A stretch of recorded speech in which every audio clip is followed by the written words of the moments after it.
Hey everybody. Today, Rahdo runs down a prototype of Dinoworld, which is a roll and write game where 1 to 9 players, or more if you're playing a special variant, are trying to build the best Jurassic Park-esque dino theme parks anyone has ever seen. And the way it works is, first, you gotta set the game up, which means you've got a ton of different visitor cards and special building cards and lab cards, and every time you play, you're gonna get a different combination. I've already got the game set up with a Lab X that gives me access to repaving, Y for urbanization, and Lab Z for intense development. I've also got 2 special buildings, picnic areas. These triangle ones are always for the guests, and these circular ones, in this case woodlands, are always for the dinosaurs, for their quality of life. But there's so many more things. Relaxed building regulations, questionable accounting, alternate funding, genetic hacking, ranger lookouts, roller coasters, all kinds of stuff. And different guests who want different things. And so, once you're good to go,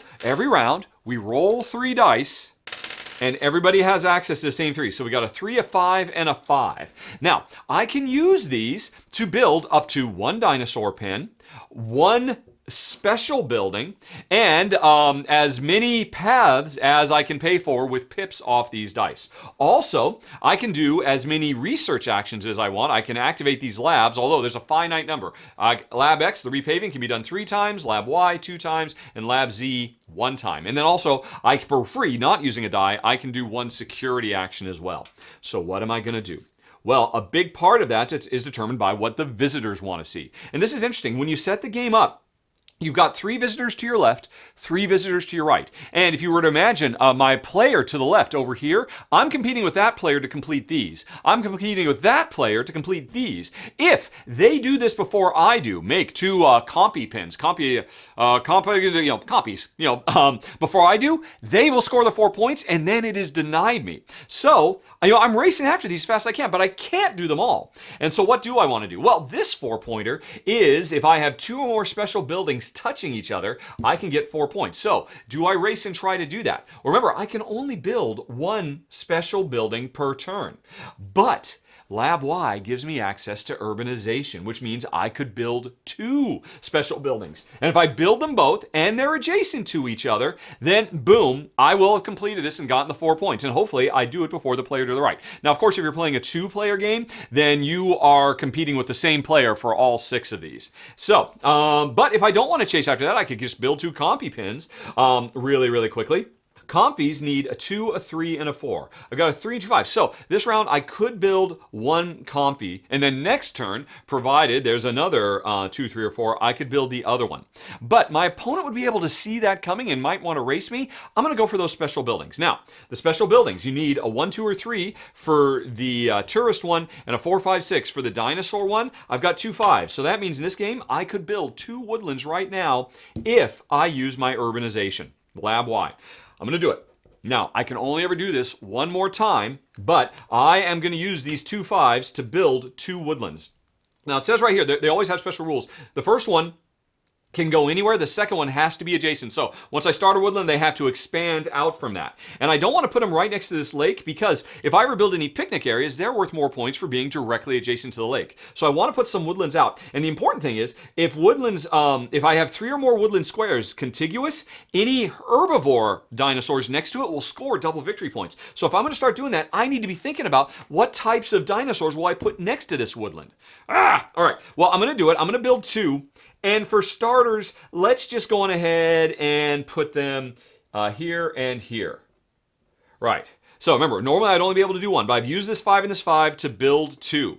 And just like that, I have completed this. Although, it's not until the end of the round that I claim visitors. But I'm set up for that because I've got these 2 woodlands. Now that I've got those, I want to build herbivore dinosaurs next to these so they can double points. And you can see whether they're herbivores or carnivores right here. Now, herbivores are safer as well if you're playing the danger version of the game, which I'm doing. I didn't mention, the game comes with 2 variants. The standard version, which is a bit simpler, more streamlined. There's only 1 type of lab. You play for a certain number of rounds, and there's no danger. The dinosaurs will never break out due to power outages, but with the more advanced version, herbivores are safer than carnivores. Let's see here. So, and I've got a 3, which means I could make the Protoceratops Or I could make a stegosaur.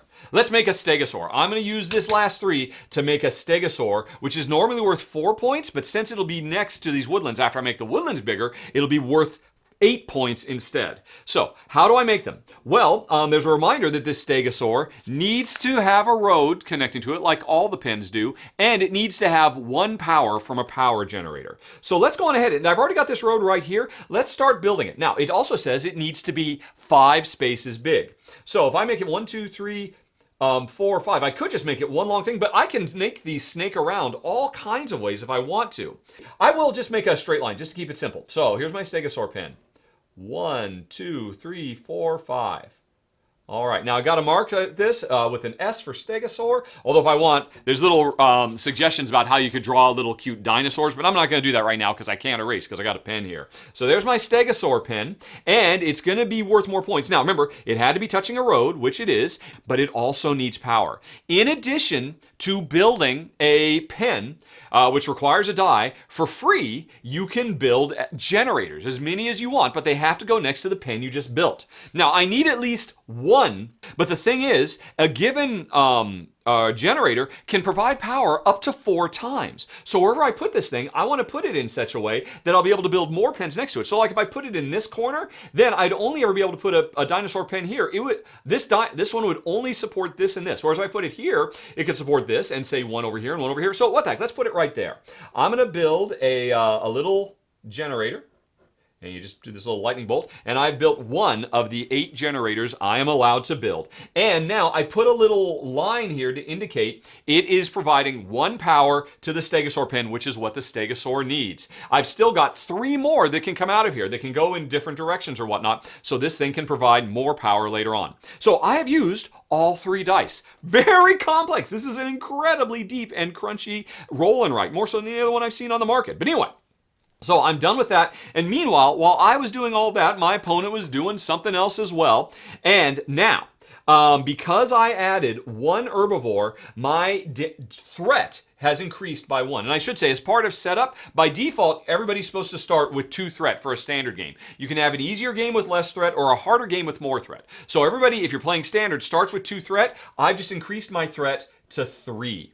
And this is how likely I am to have the power go out and my dinosaurs potentially trashing their pens and running amok and destroying everything like a good Jurassic Park should. So we are done with the R&D, which is when you spend your dice to build pens, do roads, which I didn't do. I did do special buildings. Oh, one more thing.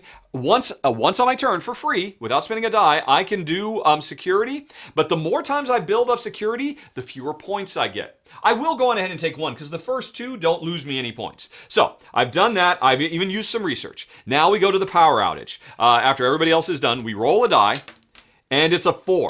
And so I add my threat plus the threat I rolled. It's a big tropical storm minus my security. That's 4 plus 3 is 7 minus 1 is 6. The threat of the storm today is 6. And if I check here, since we're at a 6, any generator that is providing all 4 power would go out. And that means the associated pens would start to get trashed by the dinosaurs. The more your generators provide power, the more likely they are to fail in a storm and cause damage, which is why you need more security. But the more security you take, the fewer points you'll get at the end of the game.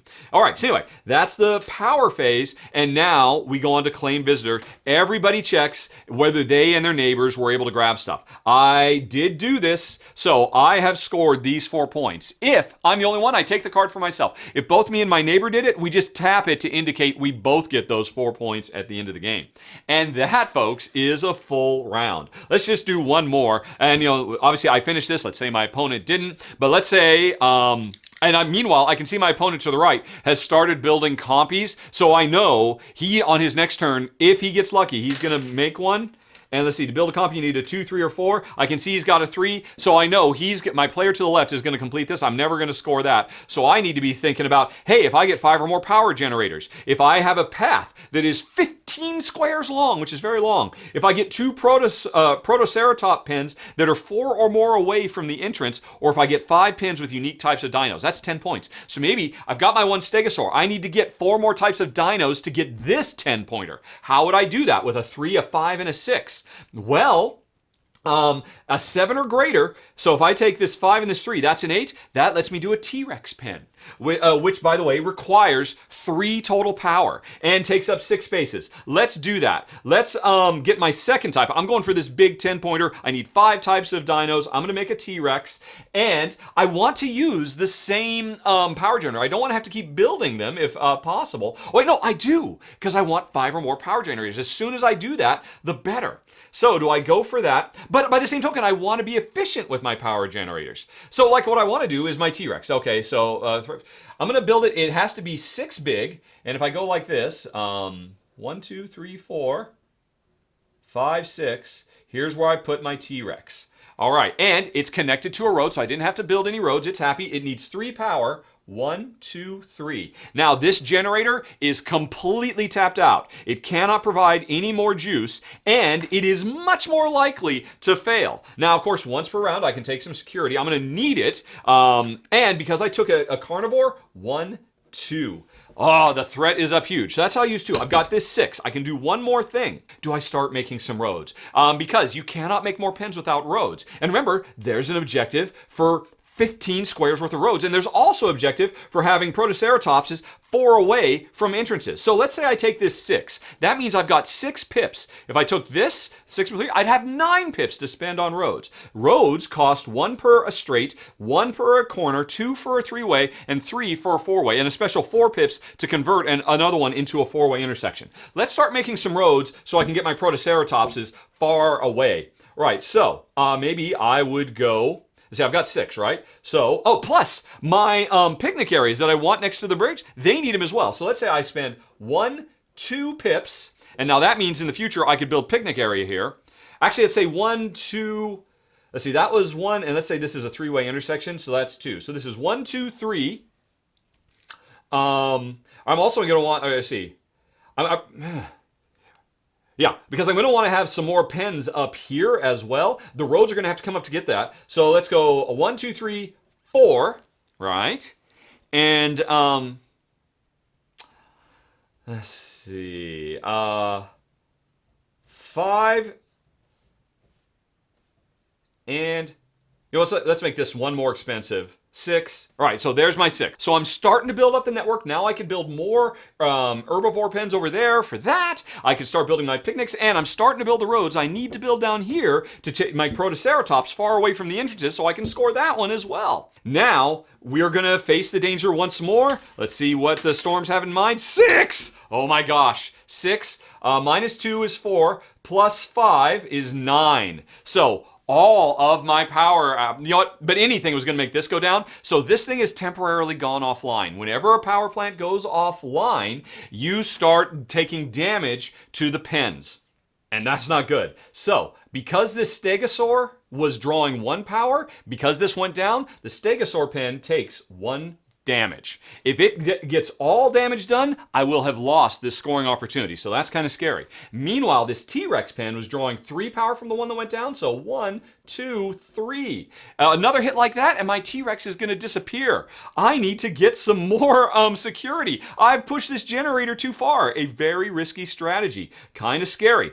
Right, so anyway, that was the power outage. Not good. But anyway, at the end of this second round, I claim visitors. I don't have the generators. I don't have the compy pens, but my opponent might have done that by now, so now that's gone. I've got 2 of the 5 types of pens I need. I need 3 more dinos to score this thing, and I'm starting to build roads, but I haven't been making them long yet. So I got to worry about that going into the third round, where I've got a 2, a 1, a 2, and a 3. So this is going to be a round with very small builds and whatnot. But folks, I think I'm going to stop right there because that should give you a pretty good idea of what Dinoworld is all about. I just got to say, this thing blows my mind. I'm torn. This would either be my number 1 or my number 2 best roll and write game of all time. I did a top 10 earlier this year, and this would have totally made the number 1 or number 2 slot. I am blown away. Where most roll and write games are kind of light, fluffy affairs that are great gateways and whatnot, this game does not shy away from the heavy, deep, complex stuff that goes on because there is so much to think about. Trying to build up this networks of roads for the advanced planning of how you're going to puzzle together all of these dino pens, and then the kind of push your luck element hoping for no damage. by overloading a generator so you can be efficient, as opposed to spread the load out, but you can only do 8 generators, and you're going to use those up very, very quickly if you're not smart, but then that means you're running more danger. So you want to up the security, etc., etc. Now again, there is the easier version of the game where all the power concerns go away. You just have research, which lets you add or subtract 1, which is one of the regular labs as well. It plays for a certain number of rounds, and it's just a little bit more user-friendly. But folks, if you want a deep game, a meaty game, an analysis paralysis prone game, because you can really crunch on this for a lot. There's so much deep thinking and planning that goes into this game. It's surprising. It's awesome. It is Dinoworld. And that's the rundown, folks. Thanks very much for watching. Have a very, very nice day. Talk to you later. So long. Bye-bye.